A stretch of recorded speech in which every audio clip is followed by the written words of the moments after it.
3-degree guarantee contest. Every time the Local 3 Storm Alert team gets the high temperature right, we'll add $10 to the jackpot. At the end of the month, someone wins the whole thing. Only from Local 3.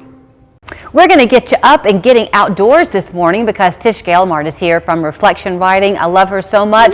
I even hugged her with the snake. Is this corn? This is corn.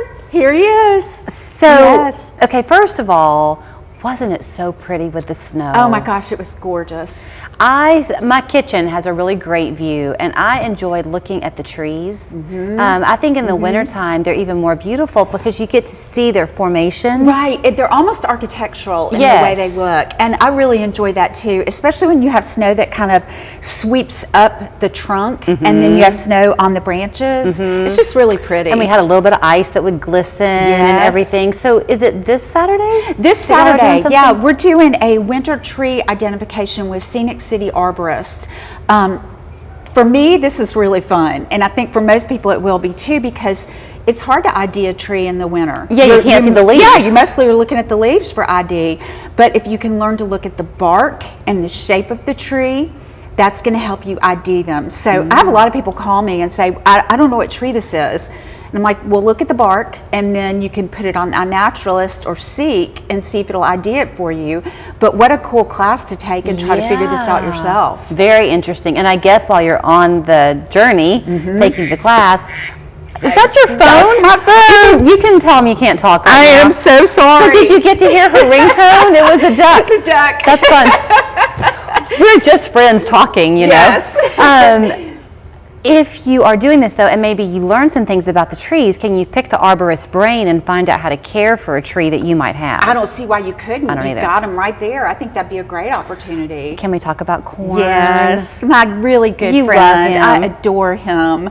I just adore him. I work with him so often, and he is just so agreeable and so easygoing and just a spectacularly beautiful animal. But now, Tish, in the wild, are we going to see him right now? Is he No, not asleep? that's why I brought him. Okay. That's why I brought him, because reptiles and amphibians right now in the winter are in brumation, which is loosely the reptile form of hibernation. Okay. So snakes and amphibians, reptiles and amphibians don't eat during the winter. They just lay low and they get really lackadaisical. Like us. Yeah. It's like us on a snowy day. So he's going to go into what we call a hiberniculum, big fancy word for probably a leaf pile, a log pile, maybe even a cave, and he's just going to get really sluggish for the winter. Now, we still have a lot of leaf piles, probably even in our backyard. Yep. So if you have one, Leave it. Leave it. Leave it. The rule for the winter is leave the leaves. I even have that sign in my yard, leave the leaves, because the leaves, think of them this way, they are a blanket for animals. And these animals need those leaves so that they can use it to go through their winter phase and then emerge in the summer. They also have nutrients in them for your yard. Absolutely. So, yeah. Absolutely. Leave your leaves. Now, I've been around him enough to remember a few things, and so as I've been looking at him, he has cataracts, right? He does. Yes, you remember well. He is so old, y'all. He's over 20 years old, and he actually has cataracts. Normally when you see a snake that has a milky eye like that, they're getting ready to go through a shed, but he actually has cataracts. And our vet said, you know, we could probably fix that, but he's so old, we don't want to put him through that. No. So if he's 20 years old, how long have you had him?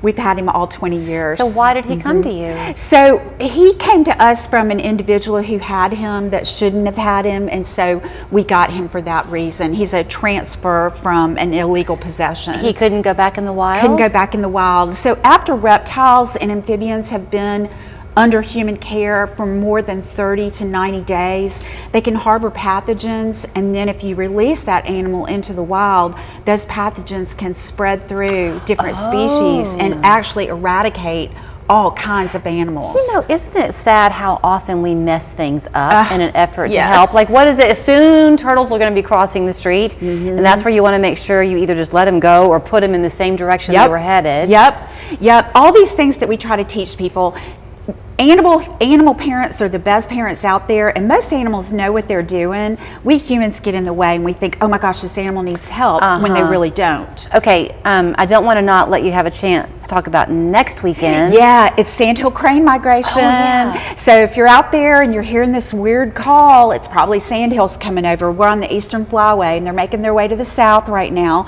And we always every year do a program around this. And this year we're partnering with a hunter, and we're going to start at the hunter and look at art that has a nature theme. Then we're going to go to the refuge up at the Hiwassee, and one of our naturalists will be there to talk all about the sandhill cranes. I'm telling y'all, if you've not done this before, it's like the 8th wonder of the world. You're going to see tens of thousands of these birds in one location. So do they sign up for this on your website? Yes, come on our website or give us a call and we can get you registered. Okay. Your sweet boy Corn, will he live for a long time? He's probably nearing the end of his life, sadly. I'm praying he stays with us a good bit longer. He gets excellent care, so we're going to hope that gives him longevity. He does love you. I know that sounds weird, but the animals, they all love Tish. So do we. Reflection Writing is the place to go, reflectionwriting.org, and there's the phone number. You won't have to pet the snake if you don't want to, by the way. That's right.